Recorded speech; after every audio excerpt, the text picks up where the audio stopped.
Turbidity in wastewater treatment describes the clarity or haziness of a wastewater sample. The level of cloudiness or the presence of suspended particles in the wastewater sample is usually measured in FTU. FTU stands for Formazin Turbidity Unit. Samples with less than 20 FTU are very clear, whereas samples with 500 FTU and more become completely opaque. One common method to measure wastewater turbidity is called nephelometry, which uses scattered light. ISO 7027 and EPA 180.1 allow only infrared 860 nanometers or white light 500 nanometers as light sources for the test. When the light source hits the wastewater sample, suspended particles only reflect the incoming light. Depending on the shape, density, and size of the particles, the light will be scattered in different directions.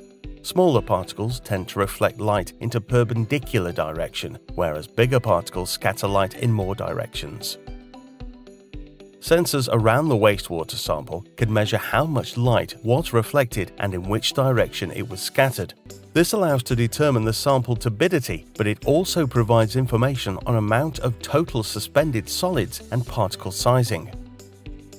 Turbidity in wastewater is caused when small particles mix with the water stream and they stay in suspension due to the motion of the water, colloids. Suspended particles in river water are, for example, soil, biological solids, or decaying organic matter. Suspensions are different from emulsions, where two liquids are combined that usually don't mix with each other, like fat and water. Different technologies are available to reduce turbidity in water, but most commonly used is sedimentation. As the particles are relatively large, they will settle down to the bottom over time, as long as there is no or very little motion in the water. To prevent motion or turbulences, water is therefore stored in a settling tank for several hours.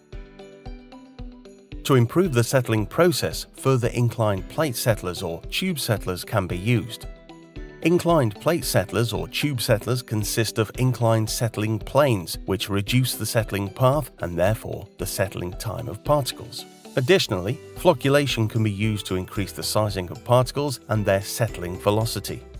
If particles are too small to be removed by sedimentation, more complex and expensive technologies like ultrafiltration, reverse osmosis, or centrifuges may be an alternative. Thanks for watching, and if you like our 3-minute tutorials, please subscribe and don't forget to give a thumbs up.